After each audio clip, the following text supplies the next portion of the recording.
Yes, may nangyari po kaninang shooting incident no dito sa may barangay Mambulak sa may Silay City sa Negros Oriental kung saan ito pong suspect natin ay na isang barangay chairman ay pinaputukan po yung mga tao dito po sa may harapan ng kanilang headquarters, no? Parang political headquarters nila. Wherein meron po tayong biktima na Siyam po ang victim sa atin dito. Dalawa po ang dead on arrival po. Injured po yung face nito. Yung suspect po ba hawak na ninyo? O hinahanap pa? Yes, hinahanap po namin yung suspect po natin which is identified na po na isa pong barangay captain.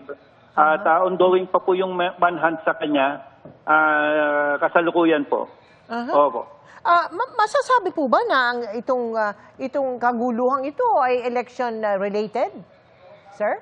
Since kinoconsider na po natin yan kasi it happened during election day. At the same time po, ang suspect po natin ay isang barangay captain. Pero yung mismong motibo po ay iniimbestigahan po natin. Iniimbestigahan pa po namin, so wala pa po akong exact details, ma'am, na maibigay po sa inyo. All we have now is meron po tayong na tinamaan na Siyam wherein yung dalawa po ay namatay po, dead on arrival. At yung isa pong suspect ay na-identify na po natin na isa pong barangay captain. Opo. Kamusta naman po yung dyan, proseso ng pagbobotahan? Sir, naka-apekto ba yan? So far, ongoing naman po sa buong Negros Island region. Tuloy-tuloy naman po ang botohan. Ito lang po yung insidente na iniimbestigahan po namin.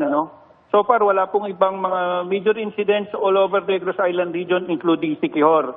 At nakatutok po kami ngayon sa pag-manhunt, pag-aresto po dito sa suspect po natin na si Barangay Captain at ang kanyang mga accomplices po.